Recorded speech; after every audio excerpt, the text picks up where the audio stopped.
Halo adik-adik, jumpa lagi di channel Five Fun Chemistry. Di video kali ini, saya akan membahas beberapa soal tentang hukum kelipatan perbandingan dari Dalton. Nah, agar kalian dapat memahami penjelasan dan pembahasannya dengan baik, pastikan kalian mengikuti dari awal sampai akhir. Oh iya, untuk kalian yang baru pertama sekali main ke channel ini, jangan lupa klik tombol like, subscribe, lonceng, dan juga berkomentar yang bijaklah di kolom komentar. Oke, langsung saja kita mulai ya. Nah, ini soal nomor 1. Unsur A dan B membentuk dua senyawa, yaitu senyawa X dan senyawa Y. Massa unsur A dalam senyawa X dan Y berturut-turut 46,7% dan 30,4%. Tunjukkanlah bahwa hukum Dalton berlaku dalam kedua senyawa tersebut. Nah, untuk soal hukum kelipatan perbandingan Dalton ini, saya merekomendasikan untuk membuat tabel ya, lebih mudah nanti kita menjawabnya ini ya, melakukan perhitungannya juga. Nah, tabelnya bagaimana gitu. Nah, seperti ini. Kan ada X dan Y ya. Ya, masing-masing X dan Y ada A dan B. Unsur penyusunnya gitu kan. Nah, ini X kita agak susah ya membuat garis, tapi nggak apa-apa ya. Nah, katanya kan di X itu ada 46,7% A. Jadi ini 46,7% A. Lalu di Y ada 30,4% A juga. Ini 30,4%. Oke. Ini kan X-nya kan harus 100% kan, A tambah B-nya. Nah, jadi di sini kan selisihnya terhadap ini selisih 100 terhadap 46,7. Jadi ini 53,3 ya. Nah, di sini selisihnya dengan 100 69,6. Oke, lalu kita bisa tambahin tabel di sini. Tabelnya isinya apa? Nah, ini kita bandingkan saja A banding B berapa? Artinya ini 46,7 banding 53,3. 30,4 dengan 69,6 itu hasilnya berapa banding berapa gitu. Nah, setelah saya hitung itu hasilnya 0,888 ya, kurang lebih lah ya, banding 1 dengan 0,44 banding 1. Nah, sekarang B-nya kan sudah sama nih, sama-sama 1. Nah, sekarang kita tinggal membandingkan A di X banding A di Y. Nih, A di X ini 0,88, lalu A di Y yang ini 0,44. Nah, ini kan 2 banding 1. Karena perbandingan ini adalah bilangan bulat sederhana, maka ini mengikuti hukum kelipatan perbandingan dari Dalton. Jadi ini berlaku. Paham ya? Oke, kita lanjut ke soal nomor 2. Fosfor dan oksigen membentuk dua macam senyawa. Dalam 55 gram senyawa 1, ini ada senyawa 1, kita langsung buat aja deh. Ada senyawa 2 yang masing-masing ada fosfor, ada O. Nah, di senyawa 1 katanya ada 31 gram fosfor, 31. Nah, lalu sedangkan dalam 71 gram senyawa 2 mengandung 40 gram oksigen. Ini senyawa 2, 40 gram. Yang penting jangan terbalik isi datanya ya gitu. Nah, ini kan di senyawa 1 ada 55 gram ya. Jadi P tambah O itu 55 gram. Jadi ini kan selisihnya 55 kurang 31, 24 ya. Oke. Lalu di senyawa 2 kan 71 nih totalnya. Jadi ada 40 gram oksigen, maka ini juga 31 kan supaya 71. Nah, ini kan sudah dapat ini. Karena P udah sama, kita tinggal membandingkan O di senyawa 1 banding O di senyawa 2.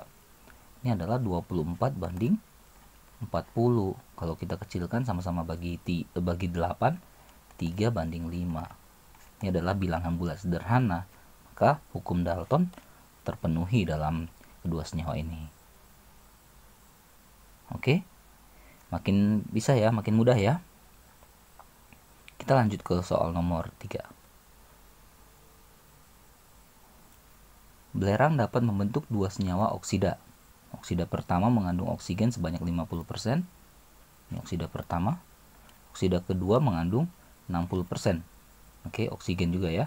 Hitunglah perbandingan massa belerang untuk oksigen yang tetap. Oke, jadi oksigennya diminta tetap, baru kita tinggal bandingkan belerangnya berapa di senyawa oksida 1 dengan senyawa oksida 2. Oke, kita kayak tadi lagi aja. Oksida 1 ada oksida 2. Masing-masing oksida tersusun atas sulfur, belerang, dan oksigen. Ya, oksida pertama katanya oksigennya ada 50%. Berarti sini kan. Lalu di yang kedua ada 60%. Nah, ini kan supaya kita dapatkan 100% kan ini 50 juga kan. Ini berarti 40%. Gitu ya. Nah, ini bisa nih kalau mau buat tabel lagi.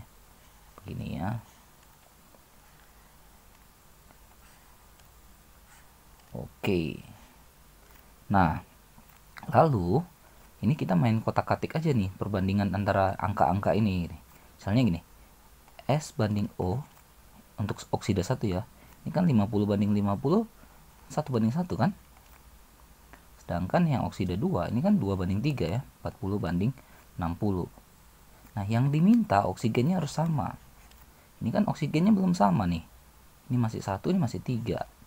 Nah, kita kotak-katik lagi aja. Ini kan 1 banding 1 boleh nggak 3 banding 3? Ya boleh saja kan. Nah, di bawah kan tetap. Nah, sekarang O-nya udah sama nih. Baru kita tinggal bandingkan S di oksida 1 banding S di oksida 2. Berapa dia? Ini 3 banding 2. Bagaimana? Paham ya adik-adik ya? Nah, begitulah cara menghitung ya atau menentukan hukum kelipatan perbandingan Dalton ini. Kita masih punya satu soal lagi. Soal yang lebih hot sini ya. Oke, ada dua unsur tertentu menghasilkan 4 persenyawaan klor Cl ya, yang berturut-turut mengandung klor sebanyak ini 53,65%, 49,10%, 43,56%, dan 27,84%. Jelaskan dengan perhitungan apakah hukum kelipatan perbandingan Dalton berlaku dalam senyawa ini atau tidak gitu ya. Oke, ini ya hitung-hitungannya agak banyak, jadi siapkan kalkulator ya. Nah, ini kita persenyawaannya katanya ada 4. Senyawa 1, senyawa 2, senyawa 3, senyawa 4. Itu mengandung klor dan 2 unsur. Kita nggak tahu di unsur apa satu lagi ya. Anggap aja lah unsur X ya. Nggak apa-apa kan. Ini unsur 1, di senyawa 1 ada 53,65%. Selisihnya dengan 100 langsung saja saya isi ya. 46,35 ya. Yang 2 itu ada 49,10. Ini berarti 50,90 kan. Di sini ada 43,56. Maka di sini selisihnya itu 56,44 ya. Lalu di sini ada 27,84. Selisihnya itu 72,16. Oke, langkah selanjutnya ya kita cari perbandingannya. Seperti yang tadi nih, klor banding X, ya ini kita bandingkan aja nih. Kita bagikan nih. Nah, setelah dihitung-hitung itu dapat 1,16 banding 1, 0,96 banding 1, 0,77 banding 1, 0,39 banding 1. Nah, ini X-nya kan sudah sama nih semuanya. Ya, X-nya udah sama. Jadi kita tinggal bandingkan klor di 1, di 2, di 3, dan di 4. Jadi klor di ini ya tadi senyawa klor 1, senyawa klor 2, senyawa klor 3, dengan senyawa klor 4. Ini kan 1,16, 0,96, 0,77, 0,39. Nah, kalau begini kan cara menentukan perbandingannya kita bagi dengan yang paling kecil ya. Ini 0,39 paling kecil nih. Bagikan aja gini. semua dibagi dengan 0,39. Nah, itu dapatlah hasilnya. Ini 2,97, ini 2,5, ini 1,97, ini jelas 1 ya. Nah, ini kita bulatin lah, nih udah deket 3, 2,5, ini 2 ya, ini 1. Nah, kita kali 2 semuanya supaya koma-komanya hilang ya. 6, 5, 4, 2. Nah, kita dapat bilangan bulat sederhana dan berlakulah hukum kelipatan perbandingan Dalton dalam keempat senyawa itu. Oke, demikian ya adik-adik cara menentukan hukum kelipatan perbandingan dari Dalton. Semoga bermanfaat. Oh iya, jika kalian pengen yang ini soal-soal dan pembahasannya dalam bentuk tulisan Word atau PDF, kalian bisa main ke blog saya ya. Saya sudah cantumkan linknya di deskripsi.